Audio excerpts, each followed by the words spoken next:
Madame, Monsieur, bonsoir. Quelle est la place des femmes marocaines dans l'économie? C'est notre débat ce soir, mais avant, voici l'édito. MeToo, ce hashtag a fait un véritable ravage dans les milieux des arts visuels, dénonçant les pratiques peu voire pas du tout catholiques de certains producteurs et réalisateurs.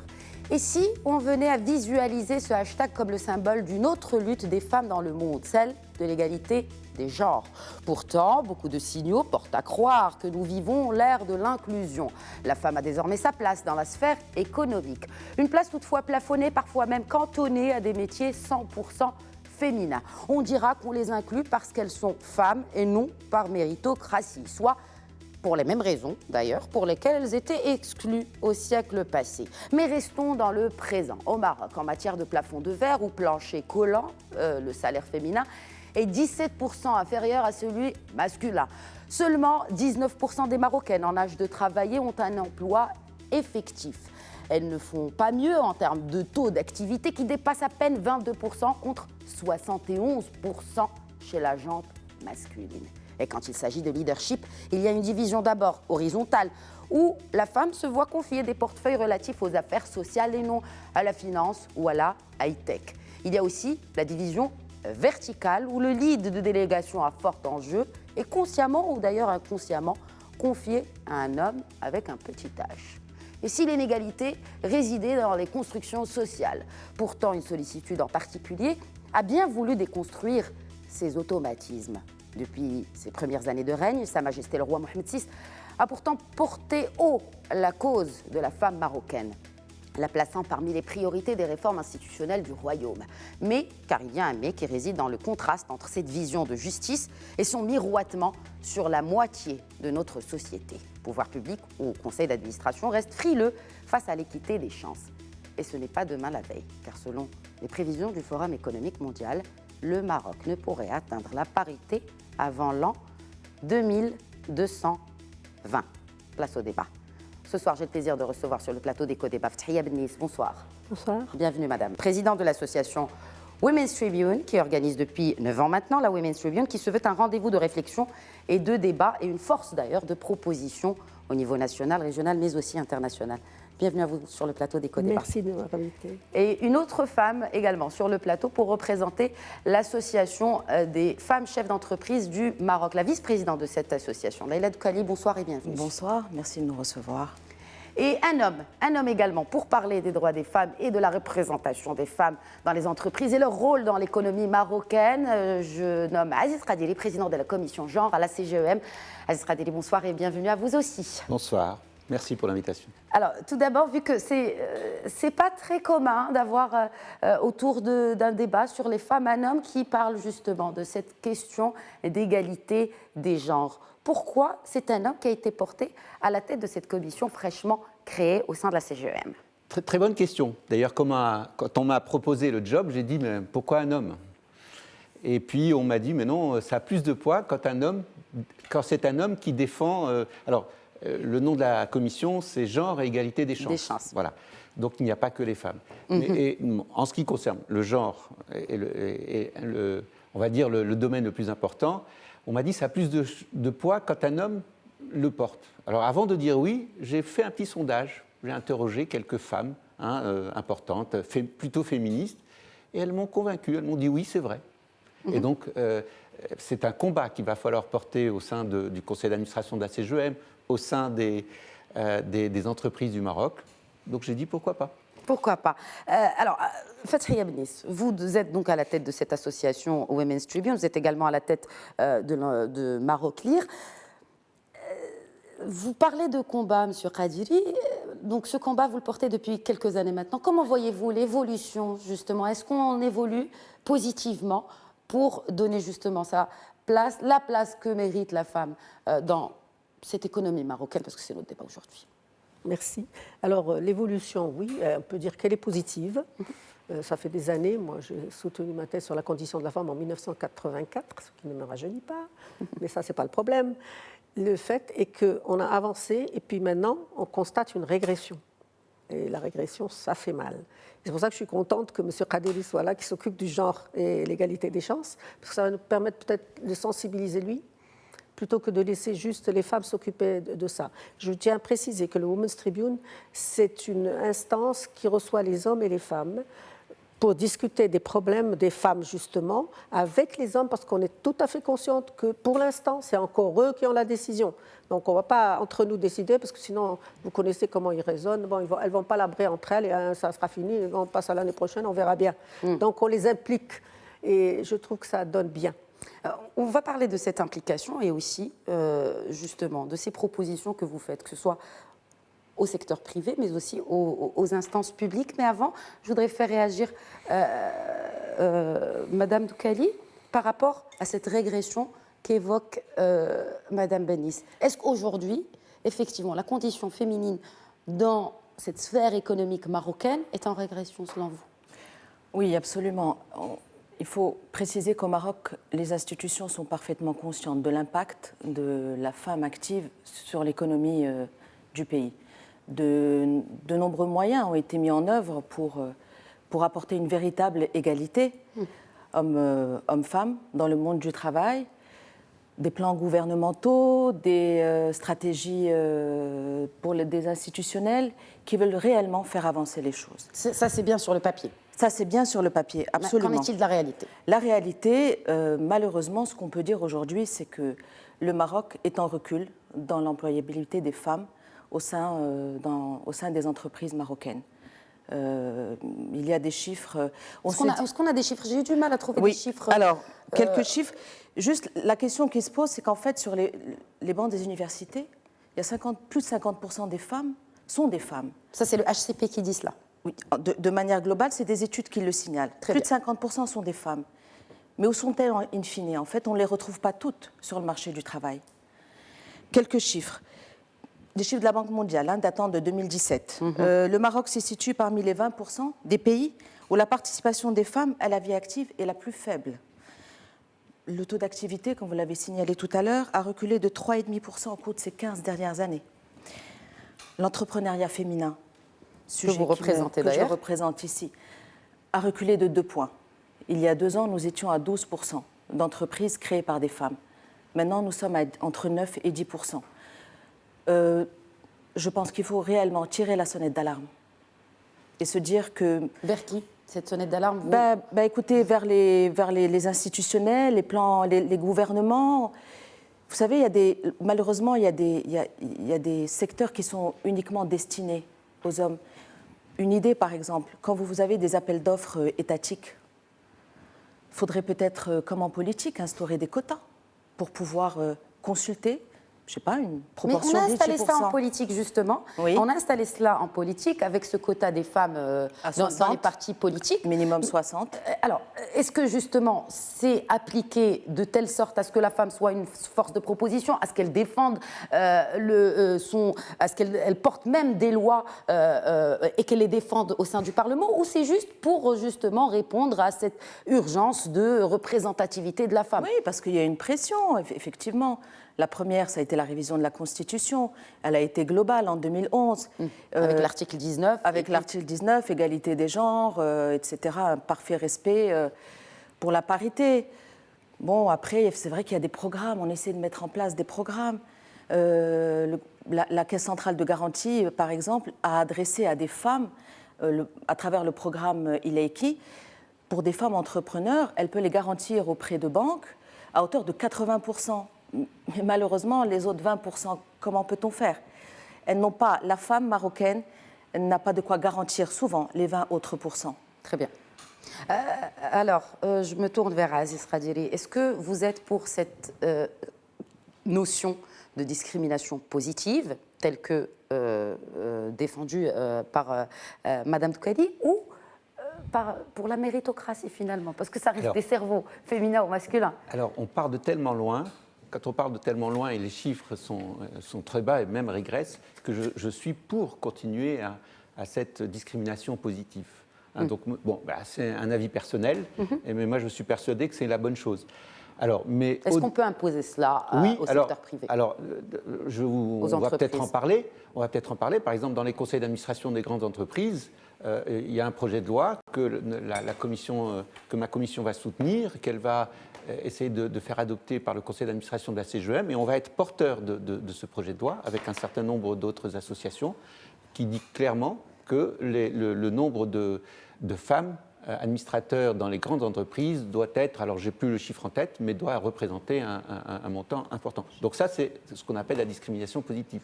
Juste par rapport à certains chiffres, justement, par rapport à cette étude qui a été menée par l'ABAD il y a quelques années, plus précisément 4 ans, et il faut savoir qu'à peine 6%, il y a à peine 6% de femmes dans les conseils d'administration, en tout cas des sociétés cotées. On parle de la bourse de Casablanca, mais nous n'avons pas vraiment de chiffres. Ftahia Bnis, alors, discrimination positive ou méritocratie? Alors oui, et oui, et oui. Parce que justement, aujourd'hui, vous avez des hommes qui viennent dire « Ah non, c'est pas normal, on vous dessert en disant la discrimination positive, on vous prend juste parce que vous êtes des femmes. » C'est faux.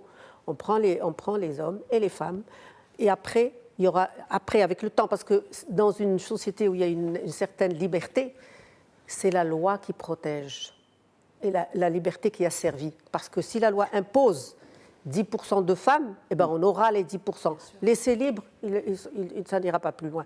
Donc ce que je dis, moi, c'est que c'est une discrimination positive pendant un laps de temps, je sais pas, 10 ans, le temps qu'on avance. Et après, ça a la méritocratie.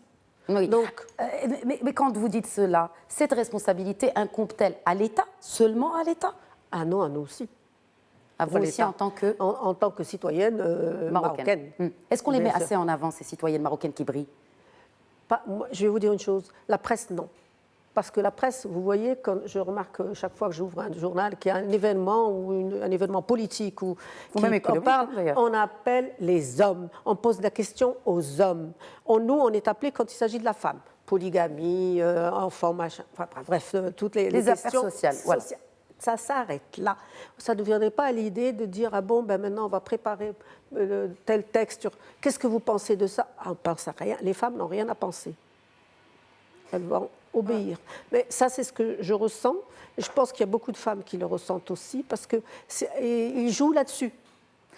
Selon vous, est-ce que la femme pourrait avoir un apport sur l'économie? Il y a des études qui ont été faites, mais comment vous savez concrètement mesurer cela? Eh bien, ils ont mesuré, on perd, nous, avec les 50%, on perd le quart de notre PIB.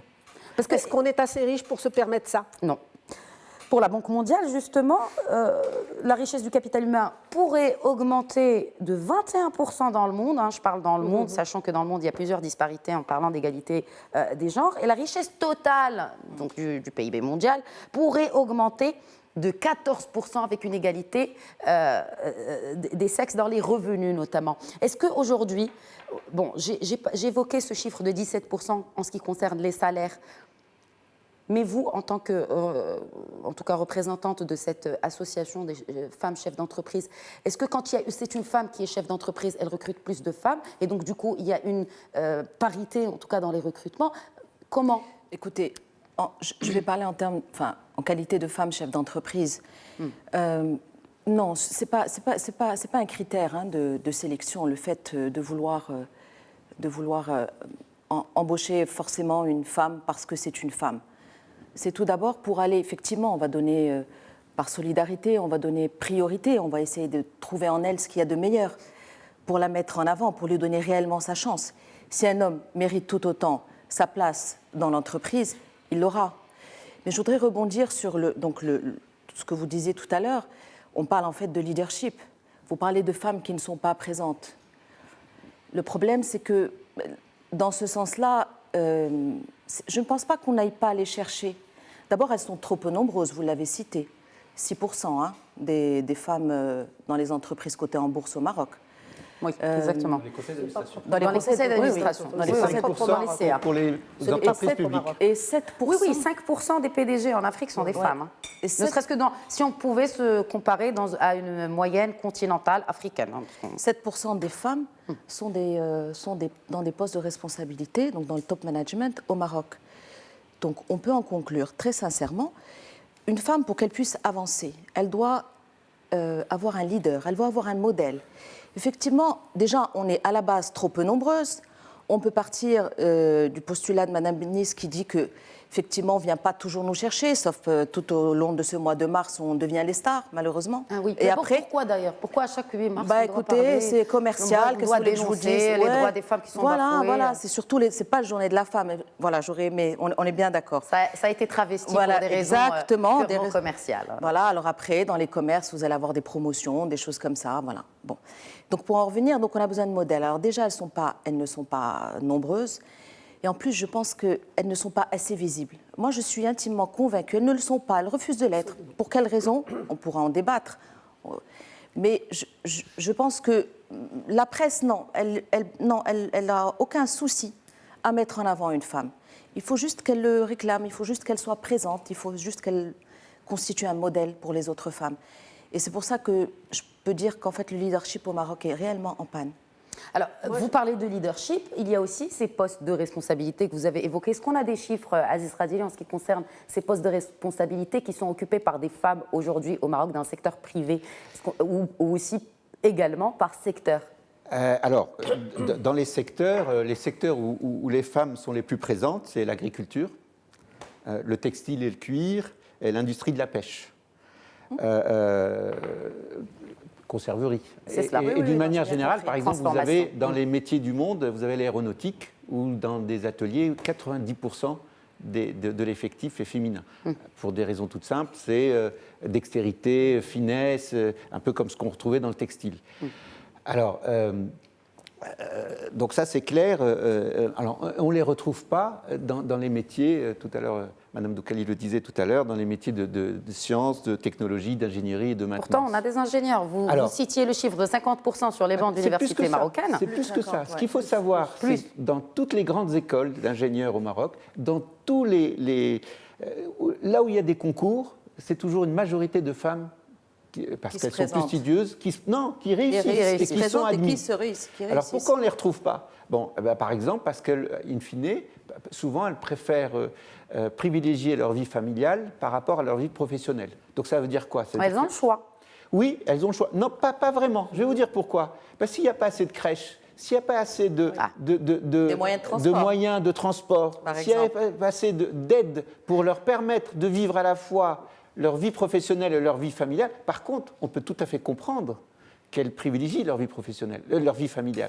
Mais si les entreprises, justement, on prendrait l'exemple des pays scandinaves qui sont bien sûr largement loin dans cette question de donner sa chance finalement à la femme, de pallier entre sa vie personnelle, familiale en tant que mère et sa vie professionnelle. Est-ce que les entreprises aujourd'hui au Maroc peuvent donner cela en termes de best practice quand même?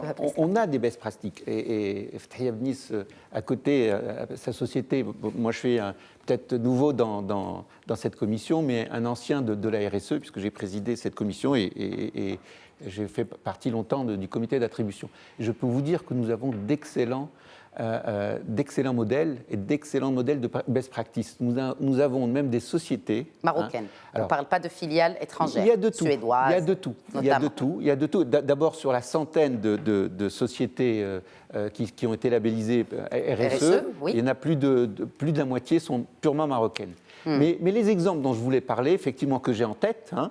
C'est des sociétés, par exemple, au port de Tanger, où normalement c'est de la manutention. Oui. La grande majorité des employés, enfin une très grande majorité, sont des femmes, donc qui pilotent ces engins extraordinaires. Vous avez, du côté de Temara, dans l'aéronautique, dans le câblier, vous avez là aussi beaucoup de femmes, et il faut voir le modèle que c'est. Et donc on est en train de... Ce que prouvent ces sociétés, qu'avec des Marocaines, avec des employés femmes, tous les échelons de gestion et de production sont employés uniquement par des femmes. Jusqu'à l'année dernière, on peut dire aujourd'hui qu'il n'y a pas un métier qui échappe aux femmes, jusqu'au métier de doule qui a été ouvert à la gente féminine. Ftahia Bnis, peut-être une réaction. Je vous voyais acquiescer tout à l'heure. Non, parce qu'effectivement, je trouve que l'ouverture des femmes, des sociétés, pour les entreprises pour recruter les femmes, c'est bien. Mais il y a aussi le fait, il faut dire aussi, nous par exemple, pour ne pas nous citer, on est en train de construire un siège où on a prévu une garderie, une crèche, une garderie. Pourquoi? Parce que ça, les femmes vont être plus tranquilles pour travailler, elles n'ont pas à faire la route. C'est vrai qu'à Casablanca, c'est infernal, donc elles sont sur place, elles ne craignent rien pour l'enfant, etc. Ça aide. Mais on a vu des entreprises ouvrir, et ce qu'on a constaté, c'est que dans le partage des rôles, et ça a changé, parce que quand c'est le mari qui a une crèche dans la société où il travaille, c'est lui qui s'occupe du petit. Et là, il s'habitue à leur rôle. Moi, je trouve Sur que... Kadili Souris. Oui. Parce qu'on n'est pas habitué finalement à ce Oui, que... mais il faut qu'on s'y habitue, il est temps. C'est cela. Il est Parce temps. qu'il faut Moi, je vais peut-être... vous dire, c'est une question de mentalité. Si vous le permettez, moi, oui, je ne bien considère sûr. pas que c'est un droit qu'on demande, c'est un cadeau qu'on demande. C'est un partage de responsabilités. Travailler pour une femme, c'est partager la responsabilité avec les époux. Ce qui est ici au Maroc assez courant, c'est qu'on considère que le mari doit tout faire. Hop, eh bien, je suis désolée, quand il a un problème, eh bien, quand lui a un problème sur le plan professionnel, on dit à la fille, mais qu'est-ce qui t'amène? Est-ce que c'est ça? Non. Il faut travailler, il faut que la femme se prenne en charge. Et je pense qu'elle a maintenant les atouts pour ça. Maintenant, il lui manque une chose, c'est la confiance en elle. Ouais. Et ça, c'est le gros problème. Et ça se règle peut-être sur les bancs de l'école, finalement. Ben oui, mais il faut l'éducation. Voilà. Oui. Les femmes s'occupent d'éducation. Est-ce qu'on n'a jamais eu une femme ministre de l'éducation ici? On a D'ailleurs, une question.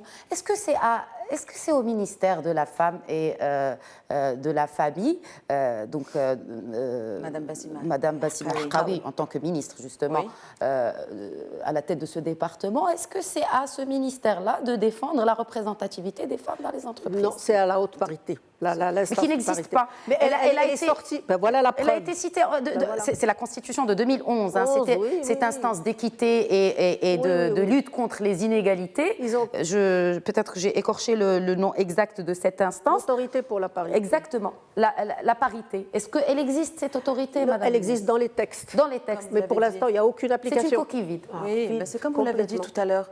Comme je disais, voilà, les nombreuses actions menées, ben c'est sur le papier. Après, Mais sur le pourquoi terrain. on ne met pas ça sur la réalité? Enfin, Ben je veux écoutez, dire, nous, on veut bien. On veut bien. mais où est le frein? Ben, les volontés. Selon Alors, vous. je ne sais pas qui fait partie de cette haute autorité, qui est à la tête de cette haute autorité. Pour l'instant, il n'y a rien. Il y a rien. Le C'est une texte, il y a coquille personne. vide. Une coquille vide. Très bien. Absolument vide. Alors, pour en revenir à motiver que la femme doit se battre, il faut juste. Le postulat de départ, c'est société patriarcale. On est bien d'accord. Dominée par un homme. OK? Homme, le papa, le frère, le mari, la plupart du temps. En fait, si on voit ce frein, si on voit en fait l'implication de la femme qui n'est pas suffisante dans le monde du travail, c'est parce qu'il y a aussi une majeure partie qui est dédiée aux mentalités. Vous allez avoir, du fait de la dominance de l'homme dans une famille, vous allez avoir un homme dans le milieu du travail qui va être beaucoup plus audacieux, qui ne va pas avoir de soucis à demander une augmentation, demander une promotion. La femme marocaine, non. Parce que je pense que quelque part, elle est victime de ce système patriarcal, donc elle va être plus dans la réserve. Elle ne va pas oser aller de l'avant. Elle va se dire, elle va avoir peur aussi de perdre son emploi, parce qu'elle est là par nécessité, compte tenu de ses charges familiales, comme vous disiez tout à l'heure. Son indépendance, Et surtout pour son indépendance. C'est Mais parce que vous n'imaginez pas ce que ça lui coûte à cette femme. Est-ce que ça peut déranger, justement, De quoi? de l'autre côté, Qu'est-ce qui peut déranger à quel que ce soit une femme qui ose demander ses droits, si vous tout comme permettez, les hommes? Non, pourquoi ça va? Non, il faut juste qu'elle ait confiance. Je reviens à ce que vous disiez tout à l'heure, Madame Nice. Il faut juste qu'elle ait confiance en elle. Mais je pense que c'est pour ça que les mentalités doivent évoluer. Vous parlez des bancs, des écoles. Alors, il y a une Les étude. mentalités doivent évoluer. Vous avez parlé de ce patriarcat. Qu'en est-il des femmes qui subviennent aux besoins du foyer? Qu'en est-il de ces femmes, et notamment dans des milieux défavorisés, où c'est la femme qui travaille, qui t'apprendre 2, 3, même 4 emplois pour subvenir aux besoins? Elle subit ça en rentrant chez elle le soir. C'est-à-dire que même, généralement, ces femmes-là, quand vous vous renseignez un peu à droite à gauche, dans des milieux défavorisés, elles font effectivement, pourquoi elles doivent faire 3 ou 4 emplois? C'est parce que certainement le mari ne travaille pas et qu'elles ont à charge leurs enfants. Donc elles sont obligées d'aller au front. Mais je parle de ces femmes-là dans un milieu défavorisé, mais vous avez celles dans l'entrepreneuriat. Vous savez un chiffre que pour la moitié des Marocains, un manager doit être homme dans la mentalité des Marocains. Où est-ce que je vais vous dire où est-ce que je vous dirai plus tard où est-ce que j'ai trouvé ça. Qu'on ait aussi On a une étude qui démontre que plus de la moitié des Marocains pensent que des hommes font des meilleurs managers. Voilà. C'est une étude récente d'un cabinet privé peut-être. Oui. Ok, oui. Très bien. Oui, oui, absolument. Alors, on va s'arrêter sur ce chiffre quand même, juste pour la pause, évidemment Madame que c'est pas Bénis. juste, bien sûr. Ce n'est pas juste, certainement, que quand même la moitié des hommes pensent que la moitié de la société n'est pas apte à diriger. Oui. Nous reviendrons au débat juste après cette pause. Merci de rester avec nous. À tout de suite. Bonsoir à nouveau et bienvenue à ceux qui nous rejoignent. Alors aujourd'hui, quelle est la place de la femme marocaine dans notre économie ? Cette idée de perception qu'on a évoquée juste avant la pause. 50% des hommes penseraient que la femme ne pourrait pas diriger une entreprise, ou en tout cas avoir un poste de leader ou de dirigeant. Cela vient quand même à bafouer cette notion, je ne dirais pas stéréotype, que la femme est beaucoup plus minutieuse, qu'elle est beaucoup moins impliquée dans des scandales de fraude ou de corruption. Alors là, pour la en parlant de perception. En tout cas, le chef d'entreprise que je suis peut vous dire qu'on on craint plus qu'un homme fasse des fraudes qu'une femme. Hein. Donc ça, c'est au contraire un argument qui va dans le sens de l'emploi des femmes. Oui, c'est ça. J'avais mal Donc, compris. et que dire de ces chiffres-là, de 50% de cette étude qu'a soulevée Madame Doukhali? Mais on ne parle pas au niveau... c'est le problème, c'est de les trouver. Moi, je veux dire, c'est ce qu'on disait tout à l'heure. C'est-à-dire il n'y a pas assez de candidates. Est-ce qu'on les retient, les candidates? J'ai quelque chose à dire. Est-ce qu'une candidate, si elle se présente devant un DRH en lui disant je viens de me marier, donc dans sa tête, peut-être qu'il ferait les calculs de dans 2 ans, elle va avoir un bébé. Est-ce que c'est est-ce que c'est une question de disponibilité de femmes ou d'accès de ces femmes à ces emplois? Alors, moi, je dirais les deux. Voilà. Moi, je peux vous dire, parce que les chefs d'entreprise sont plutôt intelligents et savent pertinemment, c'est des études qui le prouvent, que les entreprises où il y a le plus de femmes cadres ou de femmes qui atteignent un certain niveau marchent mieux et les résultats sont meilleurs. Donc, ils le savent tous. Donc, aujourd'hui, ils sont tous à la recherche de ces femmes-là. Donc, parfois, on ne les trouve pas. Vous savez, quand vous passez une annonce et que vous avez très peu de femmes qui se portent candidates et que vous avez 4 fois plus d'hommes, pour peu que, pour une raison X ou Y, ces femmes ne sont pas retenues, c'est ce que je vous disais, c'est la loi de l'offre et de la demande. Donc aujourd'hui, il faut faire en sorte que ces femmes se libèrent et osent revendiquer tout simplement. Elle revendique depuis plusieurs années maintenant. Quand il y a des promotions internes. 4 décennies qu'elle revendique au Maroc. Quand il y a des promotions internes, elle ne se porte pas candidat. Non, mais justement, ça revient à ce qu'on disait. C'est une question de confiance. Alors, vous parlez du privé. Est-ce qu'aujourd'hui, la femme n'est pas reléguée aux fonctions subalternes? Il n'y a pas de femmes. Il n'y a pas de femmes. On ne trouve pas de candidates suffisamment. Je parle d'une expérience personnelle. Oui. J'ai réussi à avoir 500 CV de femmes qui avaient les compétences requises, le niveau requis, etc. Parce qu'on nous a justement dit, il n'y a pas. Et avec leur autorisation, bien entendu, jamais aucune n'a été appelée.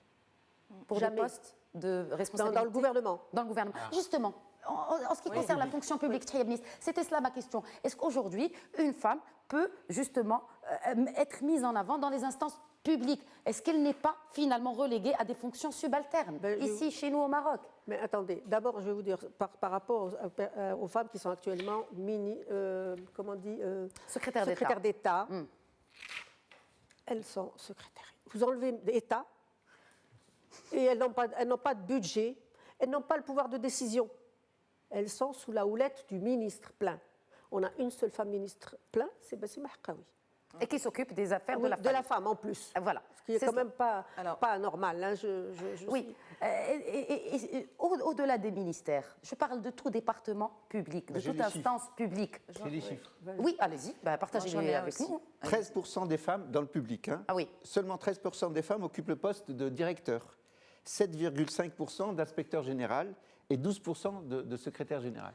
Alors par contre... Et quand bien même elles sont secrétaires générales, est-ce qu'elles ont aussi le droit de représenter cette instance dont elles sont à la tête du secrétariat général? Après, ça dépend des lois, ça dépend des règles que je ne connais pas. Mais par contre, les femmes dans le public sont, pour presque 40% d'entre elles, 35% d'entre elles sont plutôt cadres. C'est-à-dire qu'on retrouve 35% de cadres qui sont dans l'administration publique. Mais vous voyez que juste après, ça ne progresse plus. Mais pourquoi, moi, ce que je ne comprends pas quand même, pourquoi ce gouvernement, ou ces gouvernements qui se sont succédés, il y a eu cette vision royale que je citais un peu plus tôt dans mon édito l'année dernière, et il y a eu même cet appel de la princesse Lalla Meriem à l'occasion donc de la journée placée sous le thème « La dignité de la femme entre violence et précarité », et je citerai une partie de son discours si vous le permettez.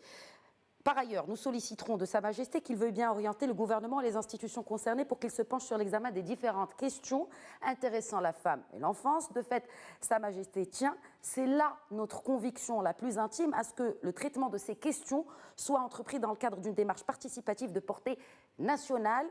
Outre la prise en considération des droits et des obligations de toutes les protagonistes, l'approche à suivre doit être conçue dans le respect des constantes immuables et des valeurs sacrées de la nation, ainsi que des spécificités religieuses et culturelles de notre pays. Fin de citation. Alors, tant d'appels, tant de messages ont été... il y a eu la Constitution de 2011, même avant, en 2004, les appels ont été clairs dans différents discours du souverain. Et puis on dit, oui, d'accord, on va suivre ces orientations-là. Et finalement, on se retrouve avec des chiffres qui ne dépassent pas 12% de représentativité. Je ne parle pas du privé. Si l'État ne donne pas, si le secteur public ne donne pas l'exemple, alors qu'est-ce qu'on peut attendre du secteur privé? Madame Striabénis, bien sûr. Je réagis parce que je vois qu'aujourd'hui, au Parlement, on a 81 femmes. Oui. Sur 395. Et les femmes émanent par groupe de partis différents. Donc même si elles ont des projets à proposer, etc., c'est très difficile parce qu'elles sont dans le cadre d'un parti, donc elles doivent suivre le... Et ben ça, je trouve que c'est pas normal. Et moi, il y a une expérience positive. Parce qu'on pose ces femmes-là juste pour répondre à un cahier des charges. Il n'y a même pas de recours, parce que moi, je ne citerai pas les noms, mais il y a une femme qui avait 25 ans de bons et loyaux services dans l'administration. Et quand je l'ai retrouvée après, justement pour les problèmes de la femme, il y avait un homme. Et c'est lui, quand on appelait le directeur, c'est lui qui est allé. Ce monsieur avait 15 ans d'expérience. On lui a fait confiance, pas la femme. Ça, c'est révoltant quand même. Hein. C'est pas normal. Et je vous assure que c'est pas par... c'est une réalité. Oui, c'est une réalité. Alors, à l'approche des élections, je vous parle de celle de 2016, les législatives chez nous, qu'est-ce qui se passe? On a ce fameux quota de 60 femmes minimum dans le Parlement. Mais écoutez, on va aller voir ceux qui sont à la tête de nos partis politiques. Que des hommes, bien entendu. Il y a 2 femmes à la tête de 2 partis politiques au Maroc. Et il y a un deuxième parti Encore politique, une fois, mais moindre. pas assez visible. Oui, certainement. Encore une fois, pas assez visible et peut-être pas forcément avec le bon discours. Et puis, on arrive, on s'active, on se dit, bon, maintenant, il faut que vous nous soumettiez. Je crois que vous en aviez parlé tout à l'heure. Il nous faut des listes de femmes. Il faut qu'on mette en avant, la volonté de Sa Majesté doit être respectée, etc., etc.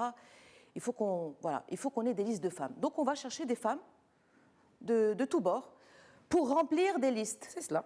Pour remplir des listes. Le souci est là. C'est-à-dire que je pense que d'abord, dans la tête de nos chefs de partis politiques, il faut qu'il y ait déjà une évolution. Et on revient au même point, celui Alors, des sans mentalités. volonté politique, selon vous, les mentalités ne peuvent pas bouger.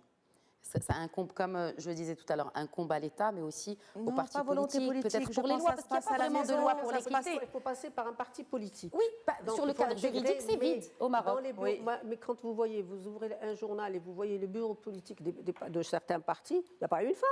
Il n'y a rien. Ils sont tous autour de Binetto. Tout le bureau politique. C'est pas normal. Quand vous voyez un conseil de ministres, non mais vous l'avez vu, un conseil de ministres, la photo, que des hommes, une femme au milieu de tout ça. C'est cela. C'est quand même triste. Plus les secrétaires d'État. Alors, pour justement réorienter le débat, parce que même si ça reste quand même indissociable, cet aspect politique, vu que justement ce sont ces députés-là qui portent les lois au Parlement. Alors, sur l'aspect juridique, est-ce qu'il y a quelque chose aujourd'hui au Maroc qui défend cette parité? Non. Il y a les textes. Il y a des textes. Il y a des textes de loi. Alors, en fait, pour venir au leadership au féminin, on a compris que l'impact de la femme dans le monde politique, son implication pouvait constituer une véritable dynamique. Mais ça, un groupe de femmes, excusez-moi, je vais faire quand même la promotion de notre association, un groupe de femmes l'avait déjà compris en 2000. C'est-à-dire qu'elles ont compris que pour être audibles et influentes, il fallait se regrouper, il fallait se mobiliser, il fallait fédérer. Est-ce que c'est fédéré? Pour être une véritable force de proposition sur la place. Et également, on parlait tout à l'heure d'autonomie financière, permettre à des femmes de s'émanciper à travers la création de leur propre entreprise. On ne parle pas de coopérative, là, parce que à chaque fois qu'on parle d'autonomisation, on vire absolument. directement vers les coopératives, comme si les coopératives ne pouvaient être que féminines. Elles sont. Vous parliez Alors, vous savez, du secteur agricole. Ce qui est triste, c'est que j'ai fait un petit tour, et puis vous avez Rizla Manjra qui fait un travail extraordinaire au niveau de la CGEM. Dans les coopératives, quand je vais un peu dans le cadre des régions, à travers la femme, vous avez beaucoup de femmes qui bossent. Beaucoup de femmes bossent. Et souvent, à la tête des coopératives, vous avez quoi? Vous avez des hommes qui profitent de la faiblesse et de la précarité de ces femmes. Ça, je voulais le dire en parenthèse. Écoutez, qui vont les diriger. Vous savez, elles gagnent rien. Elles font ça par nécessité. Elles vivent de leurs produits. Et beaucoup d'hommes profitent de cette situation pour peut-être revendre à travers d'autres circuits à des prix plus élevés. Et elles, ce qui leur revient, c'est juste vraiment un minimum. Et finalement, c'est le même schéma qui est appliqué, quelle que soit Moi, la structure. C'est ce qu'on m'a rapporté comme information. Et c'est ce que j'ai pu constater sur un déplacement sur le terrain. Moi, je voudrais ajouter, bien sûr, Madame Benès. Par rapport à ça, si ça marchait si bien, s'il n'y avait pas de problème, s'il n'y avait pas d'obstacle, on n'aurait même pas besoin de la FEM. Parce qu'on a eu, n'oubliez pas qu'à la CGEM, il y a eu une femme qui a eu 2 mandats et qui a très bien rempli ses mandats. On n'entend même pas les gens la remercier pour ce qu'elle a fait. Mais normalement, dans les autres pays, par exemple, Parizeau, je lui avais dit à l'époque en France, elle m'a dit, ne dites pas qu'au Maroc, vous avez une association pour les femmes, parce que c'est vraiment ça, c'est la preuve que le problème existe. On ne peut pas supprimer la FEM.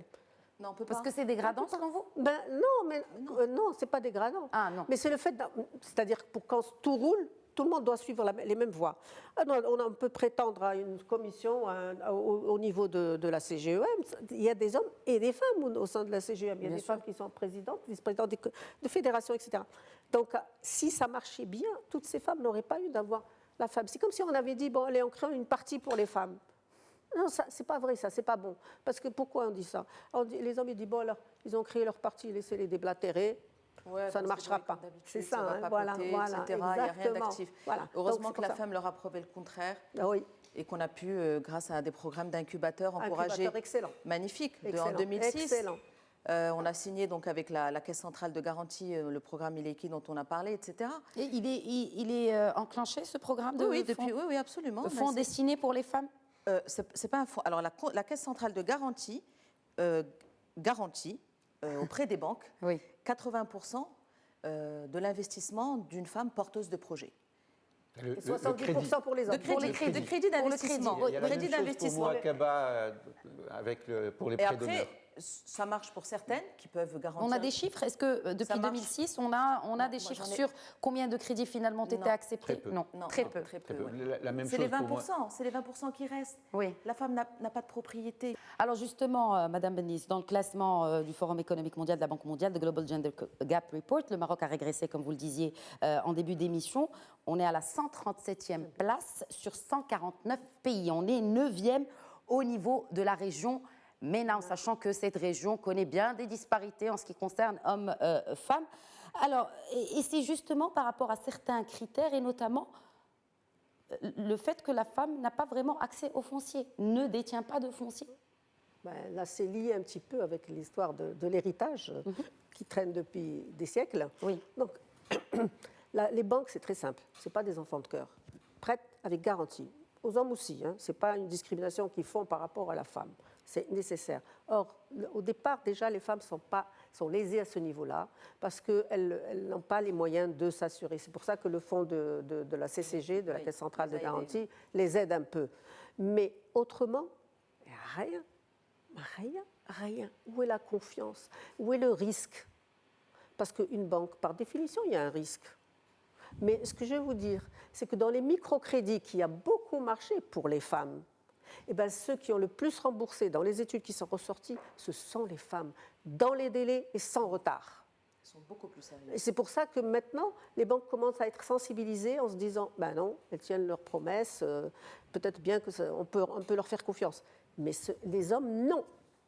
Je ne dis pas ça contre les hommes, hein. Moins, oui, c'est intéressant parce qu'en parlant d'entrepreneuriat, sur ce même plateau, on parlait justement de transformation digitale, on parlait de ce Startup Act au Maroc et la représentante de l'une des associations justement du digital avait annoncé que sur les porteurs de projets, eh bien, il y avait une régression des porteuses de projets. Alors oui, il y a des femmes qui sont à la tête de ces fonds qui sont dédiés à la start-up, mais il y a de moins en moins de femmes qui portent un projet de start-up. Pourquoi, selon vous, Aziz Radjeli? Pour les mêmes raisons évoquées tout à l'heure. C'est un problème de confiance, c'est un problème d'émancipation, c'est un problème d'autocensure. Alors, raisonnablement, c'est un problème d'éducation. Donc aujourd'hui, il faut que les éducateurs ou que les gens ils soient sensibilisés et qu'on en fasse des féministes dès le départ. Il faut qu'ensuite qu'on favorise dans les sociétés les cadres supérieurs qui sont plutôt féministes, qui ont compris ça. Il faut qu'on trouve un moyen d'inciter les entreprises à changer de mindset. Alors, est-ce que, pour ne pas changer de mindset, en fait, dès qu'on cite ce terme de féministe, on a tendance à se braquer, excusez le terme, parce qu'on se dit, bon, voilà, c'est extrême. Est-ce que c'est finalement l'utilisation de ce terme de féminisme? Vous savez quels sont, moi j'ai fait un petit sondage parmi mes amis chefs d'entreprise, quels sont les hommes qui sont les plus féministes? Ce sont qui n'ont que des filles. Absolument. C'est ça, oui. Et donc, quand ils ont des filles, ils comprennent quel est l'intérêt, donc ils veulent la meilleure éducation, ils veulent qu'elles réussissent, et comme par hasard, enfin, j'exagère, mais je veux dire, alors moi j'ai un garçon et une fille, hein, donc je vous rassure tout de suite, mais simplement... Comme quoi, la parité, vous l'appliquez partout, hein, en tout cas. Mais ce que je veux dire, c'est, quand on comprend ça, moi j'ai été surpris par cet état, mais quand on comprend ça, on se dit que c'est pas inné. Et pour que ça soit inné, il faut que ça devienne, il faut qu'on l'inculque et qu'on le martèle et qu'on le dise régulièrement. Et ce que j'ai dit tout à l'heure, qu'on mette en avant les sociétés qui réussissent le mieux et qu'on parle des success stories et qu'on fasse de l'information. Success stories aussi, il faut les mettre en avant. Et puis on arrête les livres scolaires où on voit la femme faire la vaisselle dans la cuisine et le mari en train de lire le journal ou de regarder la télévision. Ça s'ancre dans la tête des enfants. Ça. Même à la télévision, je veux dire, quand on regarde les programmes qui sont... Dans les pubs en France, maintenant on voit, ça y est, c'est la nouvelle tendance, on voit les hommes dans les activités ménagères et la femme qui va au boulot et l'homme qui s'occupe des enfants, etc. Je trouve ça extra. Je ne sais pas si au Maroc c'est encore... si c'est mis en œuvre, au Maroc, une publicité a été couronnée justement pour ce message positif. Ah, magnifique. C'est le début. C'est déjà un bon début, parce que la publicité, on le sait tous, est regardée par la masse, par une grande partie de notre société. Arabophone. Alors, bon, est-ce qu'il y a aujourd'hui un métier? Il est clair qu'il n'y a pas de métiers qui sont fermés aux femmes. Les femmes aujourd'hui ont accès à tous les métiers. Oui. Mais pourquoi y a-t-il certains emplois qui restent confinés à la femme? On parle de femmes secrétaires, on parle, en tout cas au Maroc, on parle d'assistantes et non d'assistants. Oui. C'est valable dans les administrations marocaines. Le département, le taux d'employabilité des femmes atteint 74%. Dans la santé, par exemple. Voilà, c'est un métier typiquement féminin. Vous l'aviez dit tout à l'heure dans votre édito. Une étude de la FEM signale que sur toutes les entreprises qui ont été créées, 45%, celles qui ont été créées par des femmes, évidemment, sont dans le domaine du service, de la communication, de la formation. Donc, effectivement, on a des secteurs typiquement féminins. Et après, quand il s'agit de secteurs un peu plus pointus, comme celui des énergies, des mines, le taux de mixité chute. Voilà, il n'y a plus de Il n'y a plus de femmes qui exercent. Donc effectivement, on va dire qu'il y a malheureusement, actuellement, il y a des secteurs typiquement dédiés aux femmes, où les femmes apparemment s'y sentent bien ou qu'elles orientent leur formation en fonction de ça. Alors, juste pour info, il y a eu plusieurs études qui ont été menées là-dessus, dont une qui a été menée dans un pays scandinave. Alors, je n'ai pas envie de dire une information erronée, mais en tout cas, preuve à l'appui, dans un pays scandinave, quand on allait dans un hôpital, les infirmières étaient principalement des femmes, alors qu'elles avaient le choix. Hein, on n'est pas dans... en tout cas... Elles ont clairement plus de droits et plus de choix que leurs consoeurs marocaines, par exemple.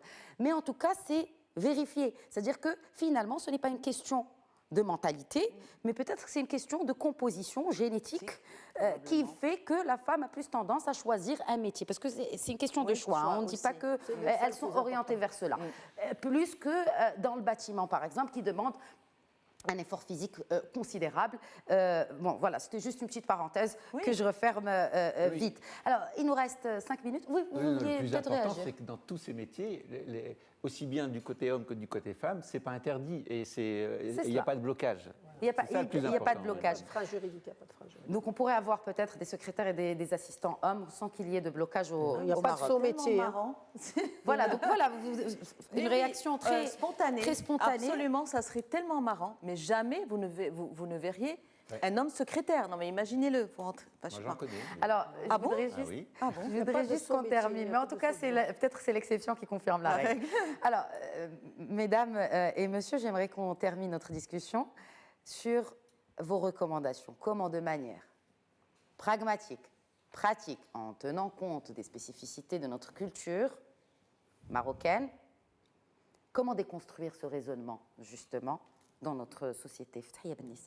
Mais je pense que dans l'enseignement, quand les filles sont dans l'enseignement avec les garçons d'ailleurs, on devrait leur apprendre un petit peu ce qui se passe. Et ce qu'elles reprochent souvent, c'est qu'elles savent pas.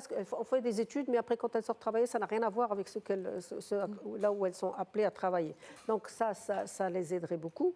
Et que les textes, comme le texte sur la haute autorité pour la parité, mais qu'est-ce qu'on attend pour le sortir?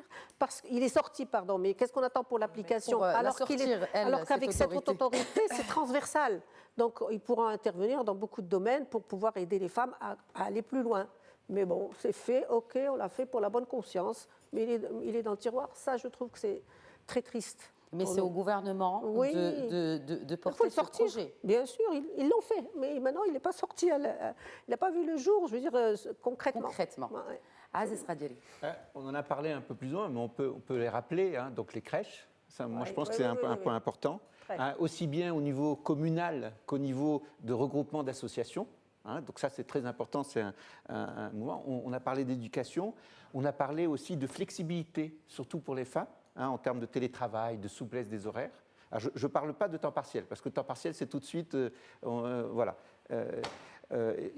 Communiquer sur les réseaux, hein, et les success stories, développer le programme des mentoring et des formations au leadership pour les femmes. Hein, ce qu'on disait tout à l'heure, il faut qu'elles reprennent confiance et qu'elles aillent de l'avant. Qu'elles prennent conscience. Voilà. Et puis mettre en place des mesures incitatives et garantir le droit au financement. On en a parlé tout à l'heure, ainsi que des avantages fiscaux pour les entreprises inclusives qui intègrent la parité dans leurs différentes instances. Enfin, je terminerai, mais je l'ai parlé tout à l'heure, il faut faire en sorte que ce soit les hommes, hein, qui portent le plus ce message. Hein, on parlait tout à l'heure féministe, dit simplement qui combattent pour l'égalité hommes-femmes.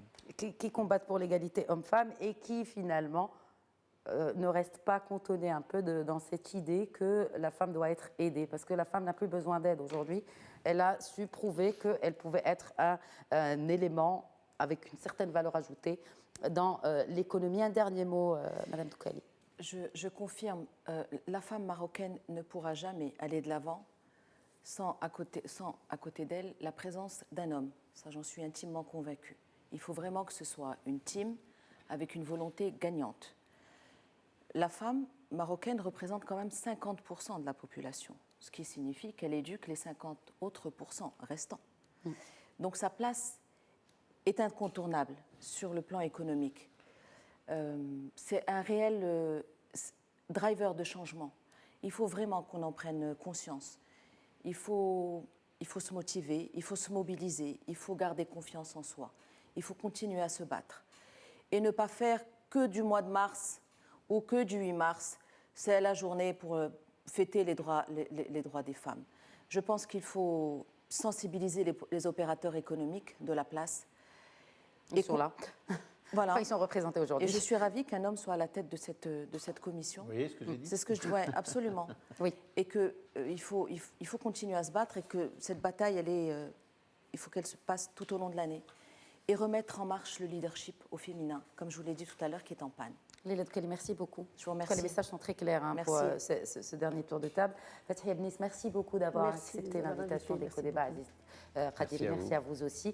Merci à nos téléspectateurs pour leur fidélité. Je vous donne rendez-vous la semaine prochaine pour un nouveau numéro d'Eco-Débat. D'ici là, très très bonne semaine à toutes et à tous.